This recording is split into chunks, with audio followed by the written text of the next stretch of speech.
Hai semuanya, apa kabar? Aku harap kabar kalian baik-baik saja. Dan sekarang Delusion Priestess kembali lagi dengan sebuah video baru untuk teman-teman. Video ini kayaknya durasinya nggak bisa panjang, tapi aku terpanggil untuk buat video ini. Walaupun mungkin kalian bisa dengar suaraku lagi begini, masih begini, cuman it's better than yesterday, it's so much better than yesterday. Aku udah baca komen-komen doa kalian, terima kasih buat doanya dan buat sarannya.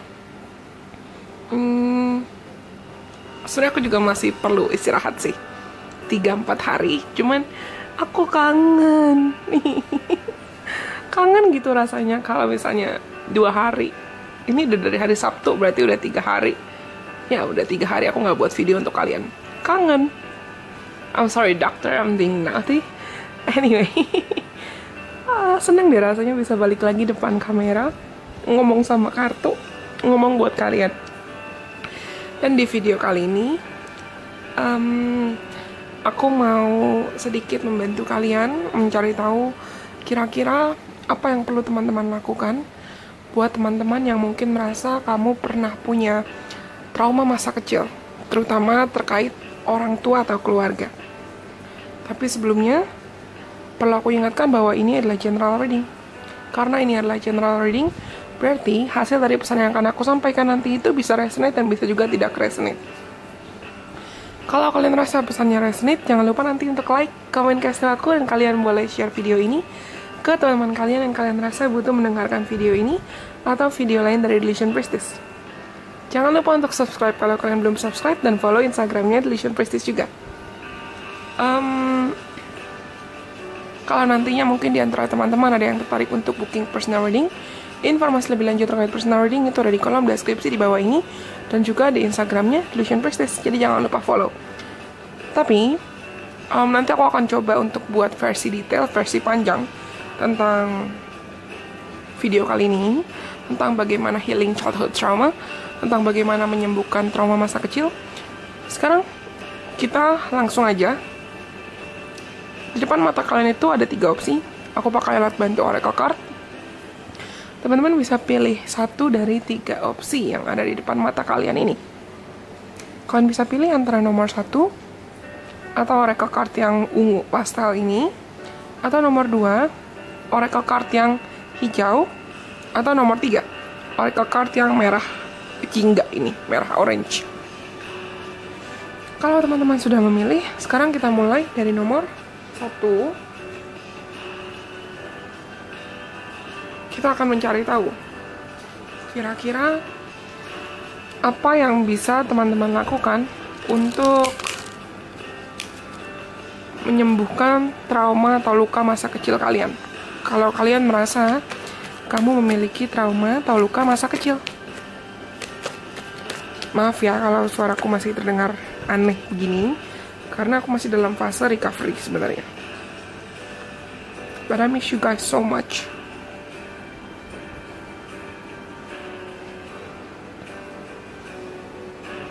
Oke, untuk teman-teman yang pilih nomor 1, aku rasa ada 2 kemungkinan.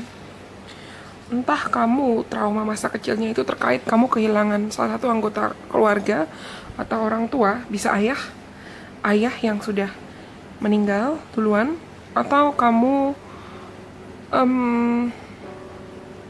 kehilangan sosok ayah atau sosok maskulin yang energi dominan, sosok yang dominan energi maskulin, yang mungkin orang ini pernah menyakiti kamu secara verbal, yang bikin kamu jadi kayak kamu nggak sadar, mungkin kamu nggak sadar kamu suppress atau kamu nekan perasaan dan emosi itu, yang buat kamu mungkin jadi takut untuk, aku nggak lihat kalian jadi ansosial, cuman aku melihat kalian itu jadi kayak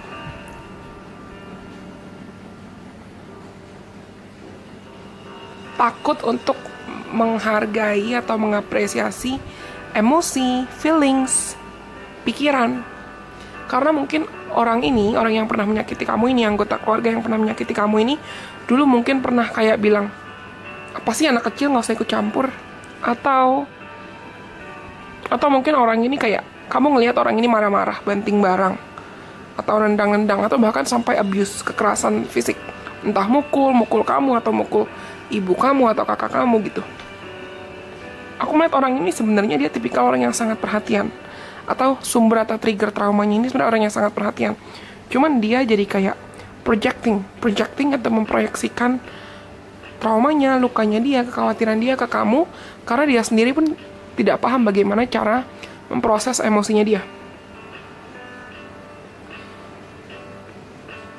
Aku melihat di sini ada energi penyesalan. Entah kamu yang mungkin menyesal sempat benci sama orang ini, tapi mungkin orangnya udah meninggal, atau orang ini yang sebenarnya sampai sekarang pun menyesal pernah menyakiti kamu. Dan di sini ada energi rekonsiliasi, ada energi kesempatan rekonsiliasi, atau keinginan untuk berdamai, keinginan untuk mengubah situasi.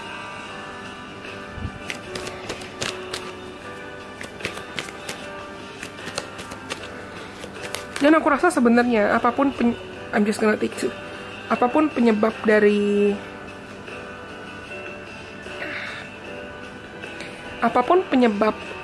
luka atau traumamu ini, it actually happen in the past.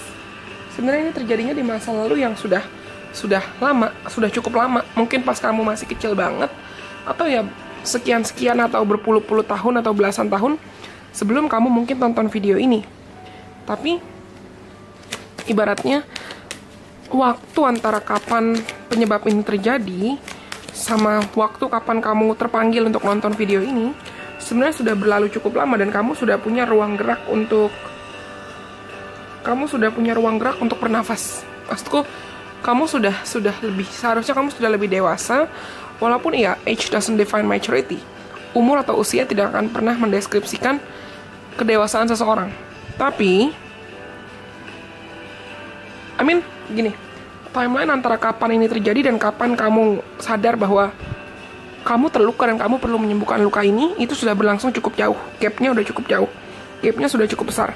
Dan di sini aku melihat kalian itu, kamu yang nonton ini, bahkan sudah bisa dibilang lebih dewasa dan lebih siap untuk memaafkan orang yang pernah menyakiti kamu. Karena aku ngerasa mungkin kamu juga udah capek kalau kamu nggak ngomongan sama orang ini terus, atau kamu capek kamu menyimpan dendam, kamu menyimpan emosi sama orang ini terus. Kamu ingin kayak memutus tali karmanya. Jauh di dalam lubuk hati kamu, aku rasa kamu pengen memaafkan orang ini, orang yang pernah menyakiti kamu, atau anggota keluarga yang pernah menyakiti kamu. Atau mungkin kamu ngerasa kayak, sebenarnya saya sudah maafin kok. Coba tanya lagi ke dirimu sendiri, have you really forgiven? Udah benar-benar dimaafin belum? Gitu.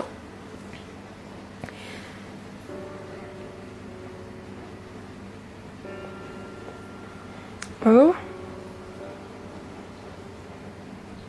saran yang pertama untuk kalian adalah earth pulsing, pulse of the mother, slow down, time in nature. Mungkin kamu ngerasa kamu ingin berdamai dengan sosok maskulin ini karena mungkin kamu ngerasa masih ada ibu atau masih ada kakak, masih ada sosok perempuan yang perlu kamu hargai. Atau kamu ngerasa kalau kalian pernah tonton tentang energi apa itu divine masculine, apa itu divine feminine, setiap manusia punya energi divine masculine dan energi divine feminine ya.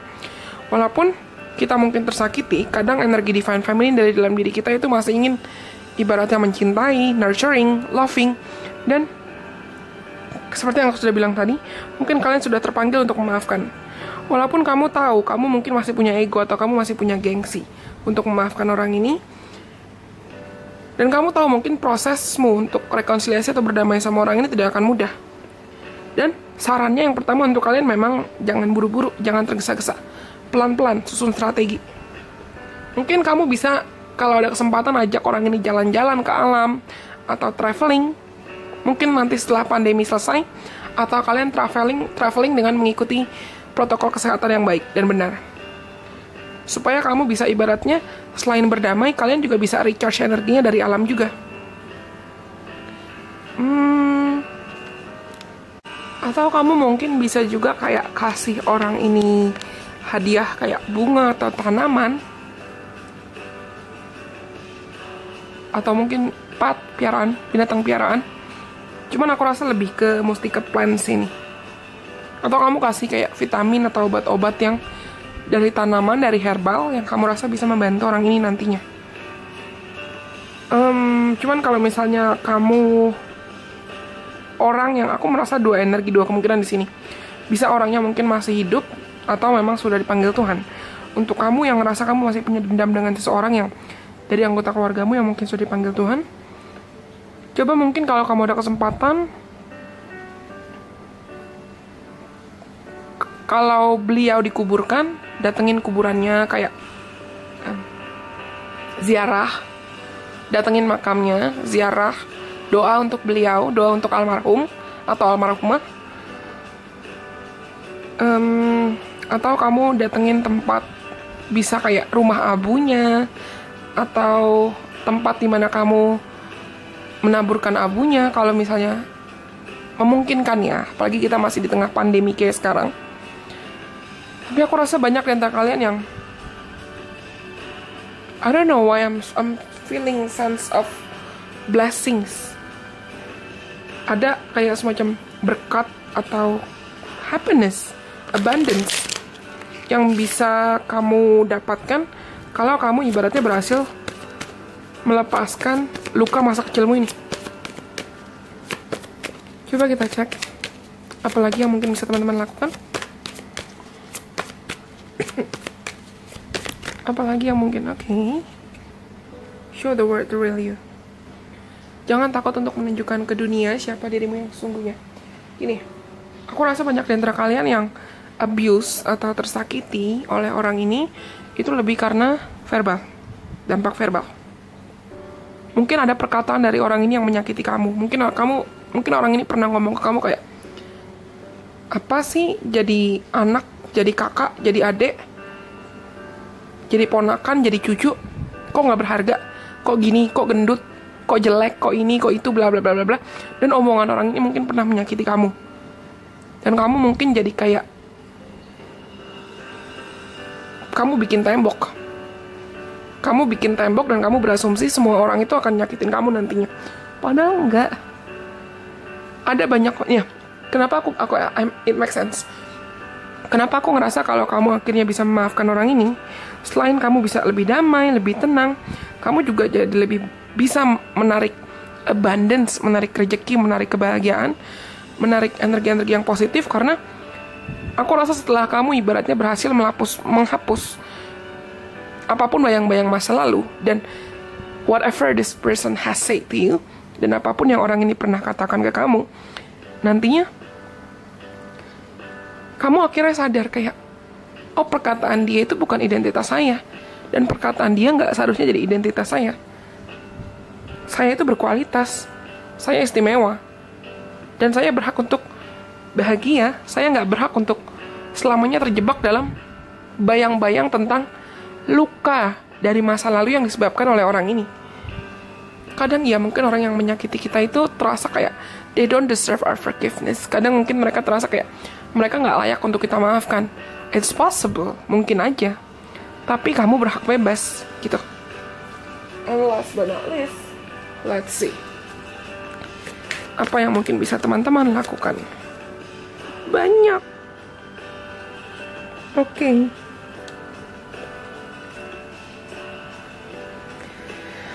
Oke, yang pertama untuk kalian adalah act as if.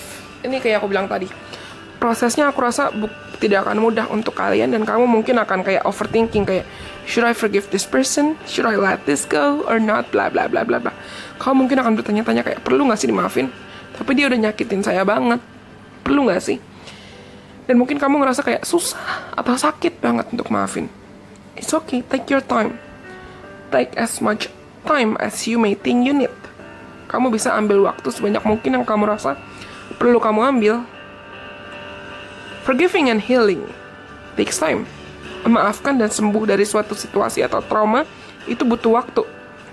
Dan kadang kita juga perlu kayak semacam fake it till you make it dulu. Pura-pura seperti kita sudah berhasil sembuh sampai kita akhirnya sembuh.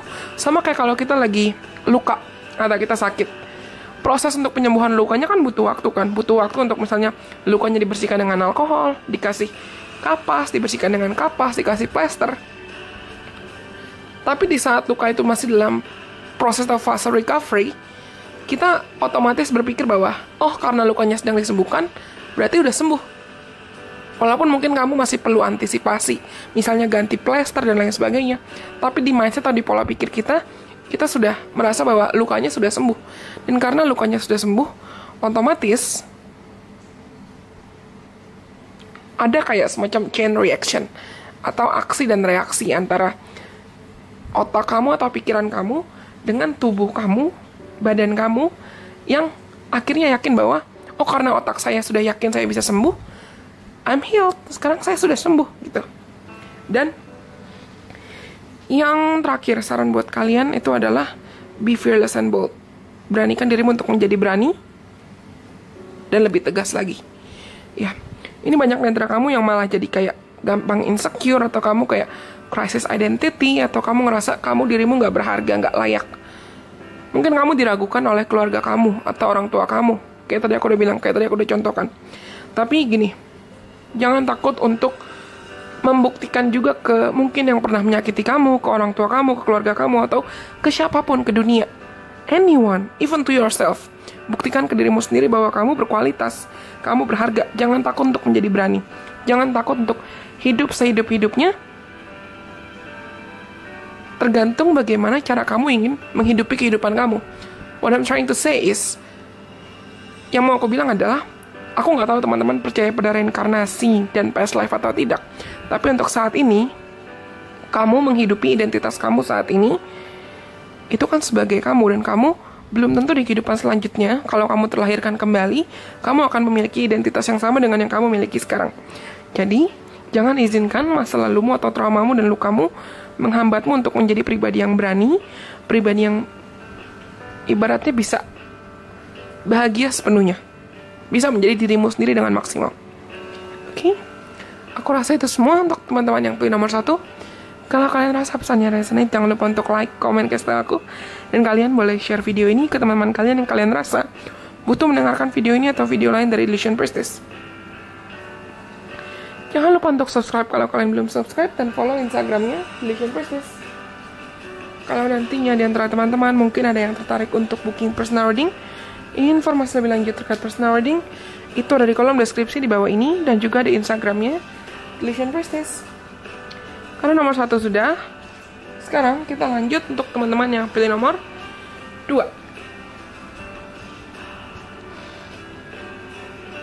Oke, untuk teman-teman yang pilih nomor 2, kita akan sama-sama mencari tahu bagaimana cara untuk teman-teman bisa melepaskan luka atau trauma dari masa kecil atau childhood trauma. Kalau misalnya kalian merasa kalian masih punya childhood trauma, bagaimana cara teman-teman yang pilih nomor 2 melepaskan diri dari trauma masa kecilnya?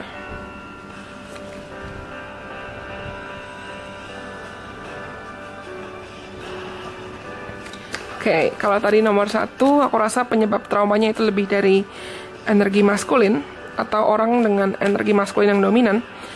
Ini aku merasakan kalian yang pilih nomor 2, penyebab traumanya lebih ke orang dengan energi feminin yang dominan. Bisa mungkin ibu kamu, terlepas dari apapun gendernya ya, tapi bisa ibu atau kakak, atau bahkan mungkin lebih dari satu orang.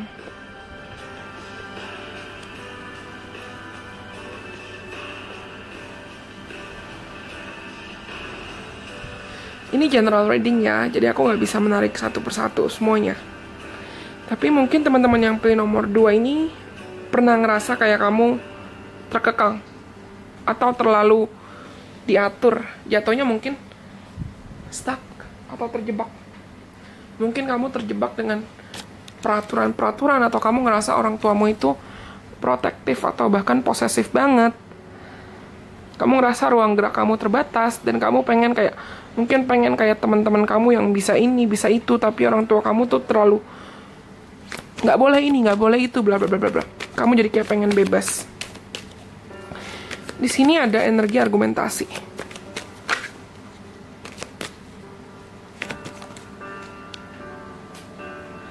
Dan banyak di antara kalian yang mungkin pilih nomor 2 ini ngerasa kayak kamu nggak nyaman kalau berada di lingkungan atau berada di sekitar keluarga atau si sosok feminin yang pernah menyakiti kamu ini.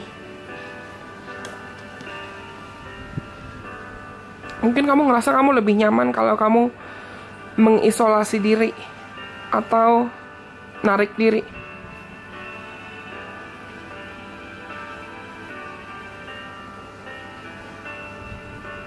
Ini teman-teman yang pilih nomor 2, kerasanya kayak kamu pengen bebas. Kamu pengen bebas, kamu pengen nafas, dan kamu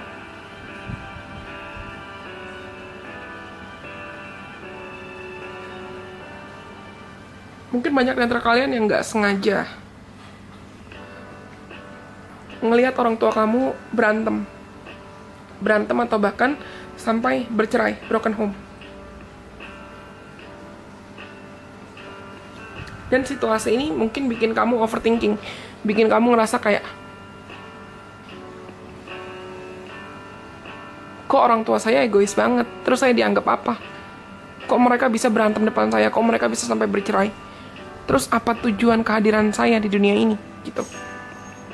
Honey, it's not your fault. Aku rasa teman-teman yang pilih nomor 2 punya tendensi menyalahkan diri sendiri ini. It's not your fault, please. Ini bukan salah kalian kenapa itu terjadi. Walaupun aku ngerasa mungkin kalian ngerasa kedamaian kalian itu kayak disrupted atau terganggu dengan, I have to say, your parents' ego. Dengan ego orang tua kamu atau konflik yang dimiliki oleh orang tua kamu mungkin teman-teman yang pilih nomor 2 ini jadi kayak tipe yang kamu cynical atau pesimis terhadap cinta. Terutama cinta romantis. Karena kamu ngerasa orang tua saya aja berantem terus, atau saya ngelihat ada anggota keluarga atau bahkan orang tua saya sendiri bercerai. Dan what's the point? What's the point of love gitu. Aku ngerasa kalian jadi, I'm really sorry, but kalian jadi kayak bertumbuh jadi orang yang gampang overthinking karena kamu meragukan eksistensi kebahagiaan. Kamu meragukan eksistensi cinta. Cinta bukan hanya cinta romantis, tapi juga cinta keluarga, cinta unconditional love, cintanya Tuhan, cintanya semesta.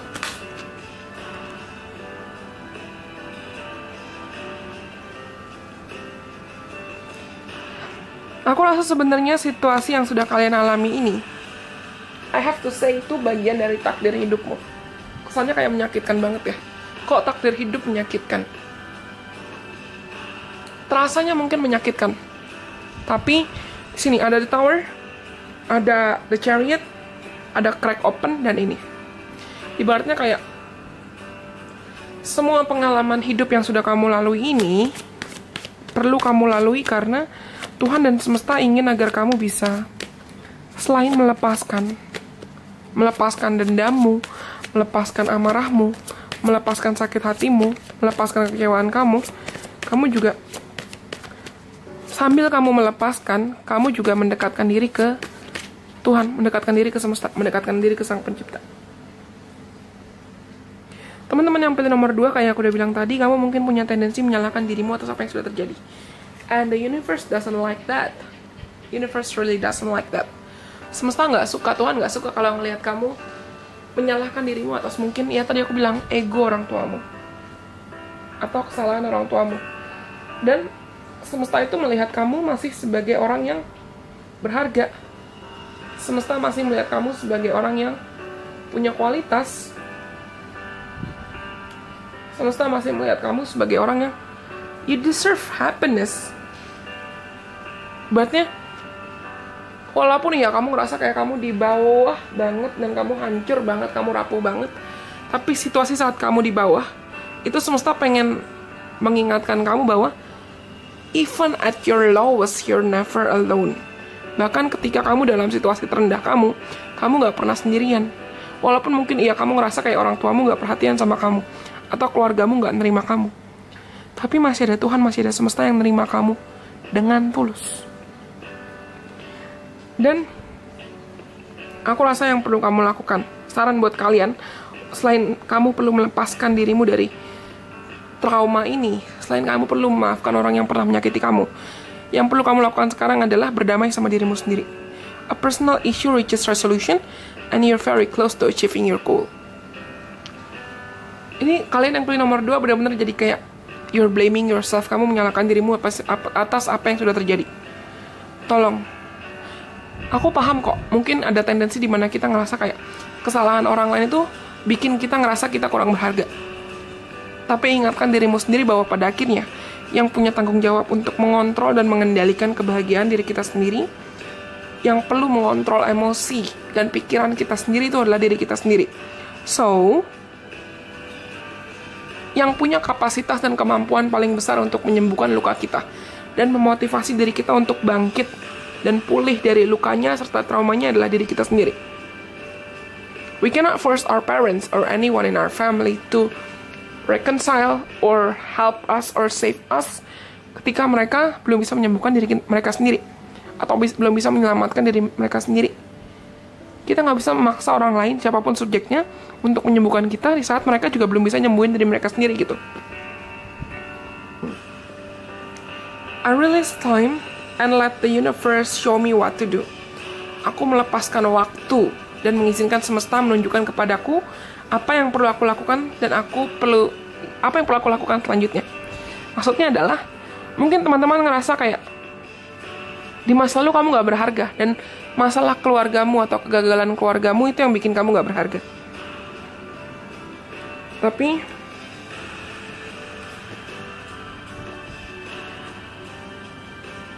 coba untuk lepaskan pikiran atau ketakutanmu tentang mungkin masa depan atau bayang-bayangmu tentang masa lalu. Lepaskan waktu. Kamu hidup di masa kini loh. You don't live in the past. You don't live in the future yet as well. Kamu hidup di masa kini. Izinkan Tuhan, izinkan semesta memandumu and let you know kira-kira kamu mesti apa ke depannya. Jangan emosional, jangan meledak-ledak. Karena aku merasa teman-teman yang twin nomor 2 ini, entah kamu sadar atau nggak sadar, kamu jadi kayak combustible. Kamu jadi mungkin meledak-ledak. Ya udah, aku ambil semua deh. Kalian dapat kartu banyak banget.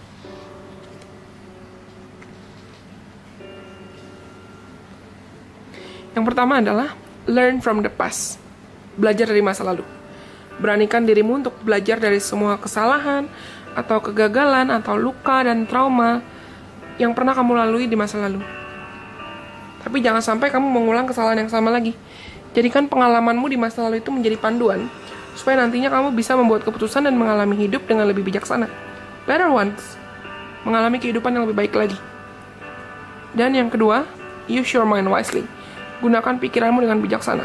Your five structure tribes. I've always said this. Your five structure tribes, hati-hati pikiranmu. Karena pikiran kita atau vibrasi kita yang nantinya akan menarik suku jiwa kita. Wajar kok kalau kita punya pikiran negatif. Atau kita terasa seperti kita kebayang-bayang masa lalu. Tapi, it's not healthy. Nggak sehat kalau misalnya kita terlalu kebawa pikiran-pikiran masa lalu. Kita terlalu kebawa pikiran-pikiran negatif. Terus kita jadi kayak mikirin yang negatif-negatif terus. Kan ujungnya sama aja kayak kita menyiksa diri kita sendiri. Dan percaya bahwa sweet result sweet. Ada hal-hal manis yang menantimu di depan sana. Ini kayak aku bilang, berdamai sama dirimu sendiri. You're not your parents' mistakes. You're not your family's mistakes. Kamu bukan kesalahan orang tuamu, kamu bukan kesalahan keluargamu. Kamu ya kamu. Ibaratnya, I'm a firm believer ya. Mau orang mungkin pernah nyakitin kita gimana pun juga. Atau mungkin ada orang nolak kita. Ada orang nyakitin kita ya. I've said it twice. Ada orang yang kayak menolak presence kita, menolak kehadiran kita. Mereka cuma manusia biasa loh pada akhirnya. Toh Tuhan yang menciptakan langit, bumi, dan segala isinya masih kasih kamu kesempatan buat nafas sampai saat ini. Pasti ada tujuannya. Pasti ada maknanya. Walaupun mungkin orang lain meragukan kita atau orang lain melecehkan kita, meledek kita, menjelekkan kita. They're not God. Mereka bukan Tuhan. Tetap fokus ke fakta bahwa coba untuk afirmasikan ke dirimu setiap hari. Yang punya alam semesta, yang punya langit, bumi, dan segala isinya yang nyiptain saya, masih memberikan saya hidup. Masih memberikan saya kesempatan untuk bernafas. Pasti beliau yang sama juga yang masih punya rencana yang terbaik untuk masa depan saya. I got goosebumps, this is beautiful.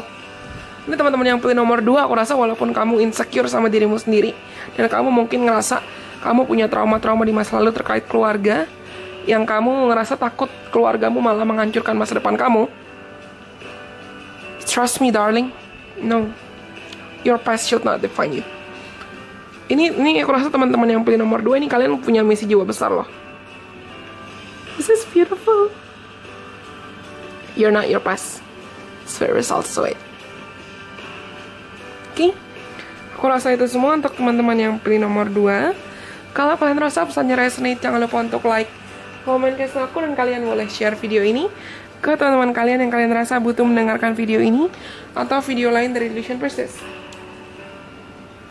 Jangan lupa untuk subscribe kalau kalian belum subscribe, dan follow Instagramnya Delusion Priestess. Kalau nantinya di antara teman-teman ada yang tertarik untuk booking personal reading, informasi lebih lanjut terkait personal reading itu ada di kolom deskripsi di bawah ini, dan juga di Instagramnya Delusion Priestess. Oke, kalau nomor 2 sudah, sekarang kita lanjut untuk teman-teman yang pilih nomor 3, yang terakhir. Kita akan sama-sama mencari tahu kira-kira bagaimana atau apa yang harus dilakukan untuk teman-teman yang pilih nomor 3. Gimana cara untuk teman-teman yang pilih nomor 3 menyembuhkan diri dari trauma atau luka masa lalu yang mungkin pernah dirasakan. What do they need to do?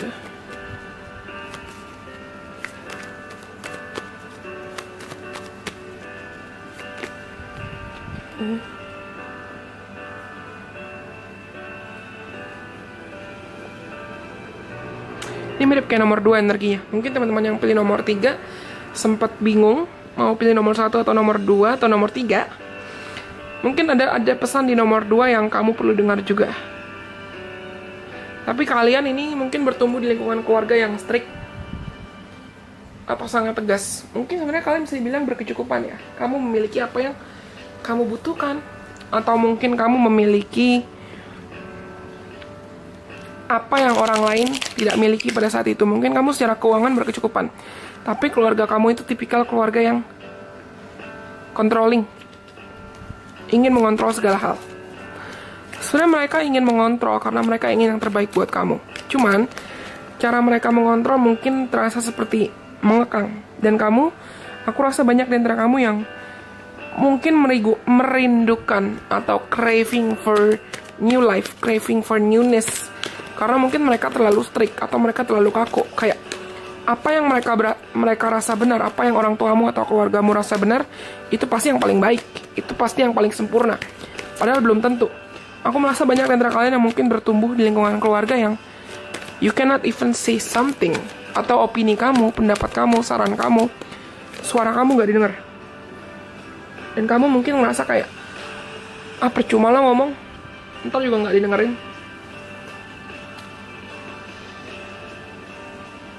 Aku merasa sebenarnya kalian itu tipikal dibanding 2 yang lain ya. 2 yang lain mungkin masih ada kayak peluang, kayak ada masalah dengan orang tuanya, ada masalah dengan keluarganya. Kamu itu tipikal yang ngerasa kayak sebenarnya baik-baik saja keluarganya, baik-baik saja situasinya. Cuman mungkin karena kamu jadi kayak anak kesayangan banget, atau kamu diperhatiin banget, cuman cara mereka memperhatikan kamu juga jadi kayak jatuhnya posesif atau controlling. Dan kamu ngerasa kayak gak nyaman, terbebani. Atau mungkin kamu bertumbuh di lingkungan keluarga yang sangat agamawi, atau sangat spiritual. Sampai kamu ngerasa kayak saking agamawinya, saking spiritualnya, begini, aku orang yang percaya menjadi spiritual dan menjadi being religious and being spiritual are two different things. Bukan berarti aku ngajarin kalian buat musik atau gimana ya, tapi ada kemungkinan ketika kita terlalu fanatik dengan sesuatu hal, entah itu agama atau idola atau apa, kita bisa jadi punya, atau tentang mungkin suku, kebudayaan atau apapun. Ketika kita terlalu fanatik dengan sesuatu hal, kita malah bisa jadi kayak terlalu ketat, terlalu controlling, terlalu judgmental, atau malah bisa jadi terlalu gampang ngejudge atau ngehakimin sesuatu hal yang berbeda sama kita. Mungkin kamu bertumbuh di lingkungan yang cukup ketat dan jatuhnya malah jadi kayak orang tua kamu juga jadi kayak terlalu selektif buat kamu. Kayak Mungkin kamu ngerasa kamu nggak boleh pacaran sama orang dari suku ini, kamu nggak boleh pacaran dengan orang suku itu, atau kamu nggak boleh temenan sama orang suku ini itu, bla bla bla bla bla. Jatuhnya malah kamu terkekang. Dan karena kamu terkekang, kamu jadi kayak pengen bebas. Aku nggak bisa bilang teman-teman yang pilih nomor 3 itu rebel atau pemberontak. Cuman aku melihat kalian itu kayak ingin agar orang tua atau keluargamu itu bisa melihat dan bisa mendengar kamu dengan tulus.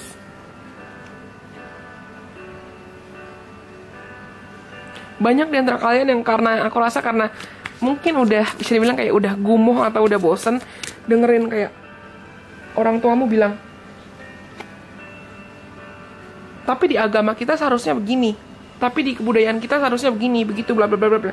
Kamu mungkin malah jadi kayak meragukan atau mempertanyakan, Tuhan tuh ada nggak sih? Katanya Bhinneka Tunggal Ika, katanya Tuhan ada, tapi kok malah kita rasis ke orang lain? Tapi kok malah kita menjelek-jelekan agama lain? Kok malah kita ngejelek-jelekin suku lain? Terus tujuannya apa? Gitu. Ini aku rasa teman-teman yang pilih nomor 3 ini tim yang pile, yang thinker, yang banyak mikir, yang cerdas. Kalian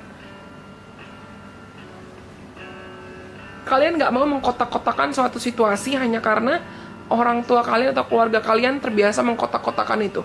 Kalian kritis. Kalian sangat kritis. Dan kamu ngerasa kayak pada akhirnya kan Tuhan gak ngelihat suku, gak ngelihat budaya, gak ngelihat agama. Tuhan melihat cinta kasih, Tuhan melihat kebaikan. Gitu loh. Mungkin kamu ngerasa kamu kayak black swan-nya di keluarga kamu. Ya, I've just said about it. This is beautiful. Mungkin kamu ngerasa kayak kamu black swan-nya atau the ugly duckling di keluarga kamu. Karena kamu punya pola pikir yang berbeda dengan mereka. Atau kamu yang orang pertama di keluarga kamu yang tertarik buat tarot. Atau kamu tertarik nontonin tarot.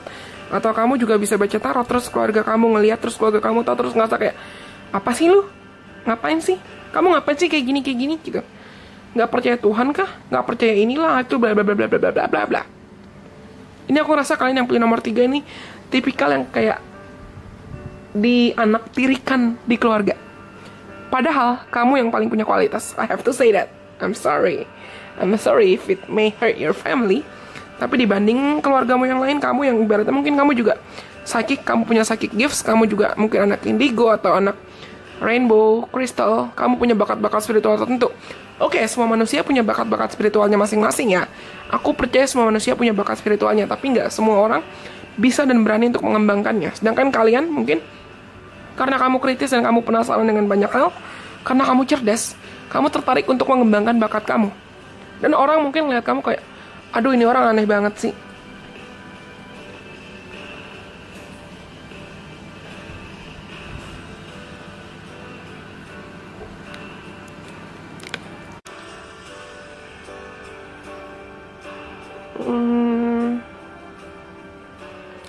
Aku melihat kalian yang pilih nomor 3 itu jadi lebih ke kayak suppress. I cannot say depressed atau tertekan, tapi kayak kamu mungkin kamu sadar atau nggak sadar jadi kayak takut membuat keputusan, atau takut mengejar mimpi, takut melakukan sesuatu hal, bahkan sebelum kamu memulai melakukan sesuatu hal tersebut, entah itu dalam konteks memilih kerjaan, atau dalam konteks memilih bidang karir, atau memperjuangkan mimpi, memperjuangkan keinginan. Atau sesepele kamu pengen ngomong, kamu pengen mengejar sesuatu, kamu ingin mengekspresikan diri, kamu ingin menunjukkan bakat kamu, atau kamu ingin, mungkin sesepele kamu ingin ngobrol sama keluarga kamu, tapi nggak bisa. Ngobrolnya bukan ngobrol yang basa-basi gitu loh, ngobrol yang dalam, in-depth, intense. Kamu pengen ngomong, tapi kamu ngerasa kayak, aduh, apa sih nanti mungkin gak ya gue didengerin gitu.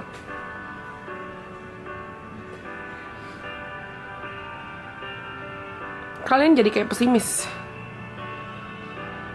Dan di sini saran lain yang aku rasakan untuk kalian sebenarnya adalah kamu perlu untuk menyeimbangkan aspek spiritual dan aspek praktikal dalam hidupmu. Maksudnya apa? Kita hidup bukan hanya dengan tubuh fisik kita, tapi juga ada roh dan jiwa kita. Spirit. Mungkin iya saat ini kamu ngerasa kamu masih marah atau kamu masih dendam sama anggota keluarga yang nyakitin kamu. Mungkin kalian perlu untuk meditasi Ho'oponopono dulu, karena meditasi Ho'oponopono biasanya bermanfaat bukan hanya untuk cleansing root chakra atau untuk love attraction, tapi juga untuk memutus tali karma dengan bayang-bayang masa lalu kamu.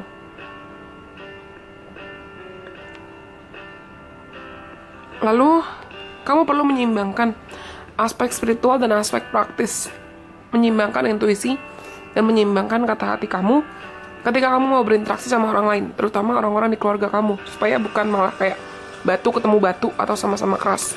Dan communication is key. Pada akhirnya, komunikasi adalah kunci dari segala solusi. Kunci dan solusi atas segala masalah. Komunikasi yang asertif, bukan komunikasi yang meledak-ledak, tapi komunikasi yang dimana gini, background aku komunikasi, dan kita sebagai orang komunikasi itu belajar ada teori Laswell. Who says what to whom, in what channel, with what effect. Siapa mengatakan apa, melalui channel atau kanal atau perantara apa, kepada siapa, dan dengan dampak apa yang ingin kita sampaikan. Maksudnya, kita sebagai pembicara, otomatis kita mesti tahu gimana cara kita mau mengkomunikasikan pesan kita ke penerima kita, ke subjek yang terima kita. Dengan kita perlu mempertimbangkan dampak atau feedback apa yang mereka bisa berikan. Contohnya kalau kita mau ngomong sama orang tua, senyaman apapun kita ngomong sama orang tua, apapun latar belakang budaya kamu, kita kalau ngomong sama orang tua kan juga perlu misalnya ngomong pakai bahasa yang santun, bahasa yang sopan gitu. Ngomongnya lewat apa, melalui media apa. Bisa kamu mungkin mempertimbangkan dulu apa kamu perlu ngomong lewat chat, WhatsApp, atau aplikasi, atau kamu mau ngomong langsung. Lalu pesan yang disampaikan juga kalau bisa, latihlah dirimu untuk bisa berkomunikasi dengan asertif. Bukan dengan ledak-ledak atau bukan dengan kalimat yang basa-basi.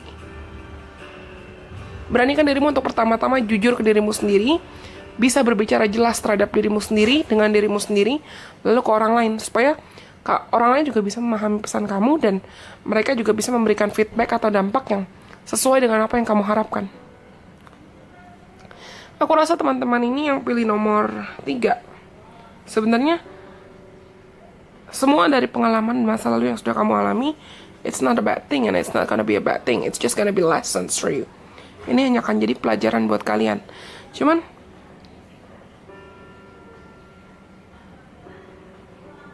aku gak tahu apa yang mungkin kalian masih perlu komunikasikan ke siapapun, orang dari keluargamu yang kamu rasa pernah menyakiti kamu, tapi ketika kamu akhirnya berani untuk mengkomunikasikan apa yang ingin kamu komunikasikan ke mereka, atau mungkin minta izin, minta restu, nantinya akan sangat mudah buat kamu merasa bahwa sebenarnya kamu gak sendirian. Dan sebenarnya orang tua atau keluarga itu hanya menginginkan yang terbaik. Cuman cara penyampaiannya mungkin berbeda. Kayak tadi aku bilang, teori Laswell.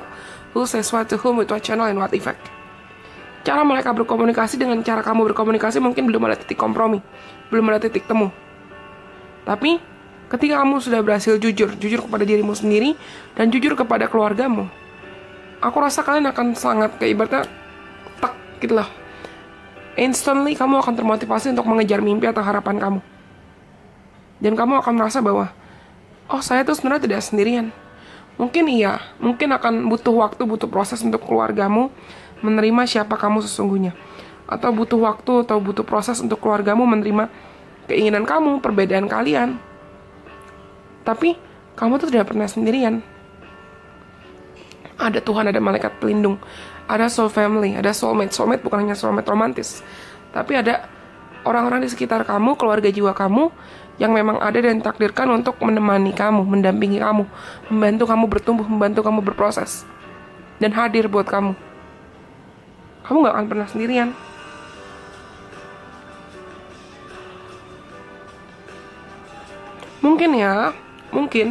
Mungkin salah satu misi jiwa kalian dalam hidup ini itu adalah mengajarkan dan membuka mata keluargamu bahwa they need to look a little deeper.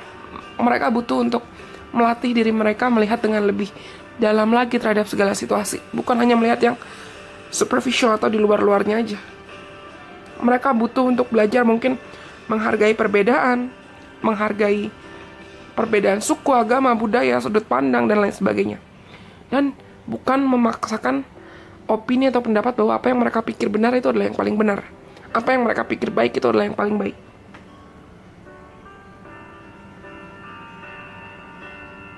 Aku rasa kamu bisa jadi orang yang mengajarkan ke keluargamu pentingnya berani bermimpi, berani menjadi unik, berani menjadi otentik, authentically you, menjadi dirimu yang sesungguhnya.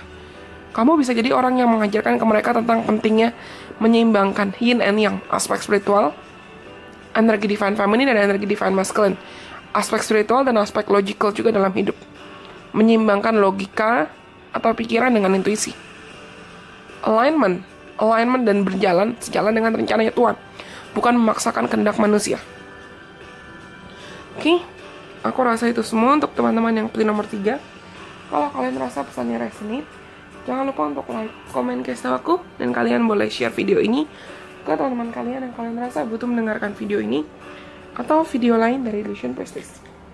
Kalau nantinya mungkin di antara teman-teman ada yang tertarik untuk booking personal reading, informasi lebih lanjut terkait personal reading itu ada di kolom deskripsi di bawah ini, dan juga di Instagramnya Illusion Prestige. Kalau gitu, berarti semua opsinya, tiga-tiganya sudah disampaikan. Maaf kalau aku belum bisa lama-lama, karena aku masih butuh waktu untuk recharge, istirahat, dan menyembuhkan suara. Sampai kita bertemu lagi di lain kesempatan, teman-teman. Terima kasih sudah mendengarkan. Semoga pesannya bisa bermanfaat. Bye-bye. God bless.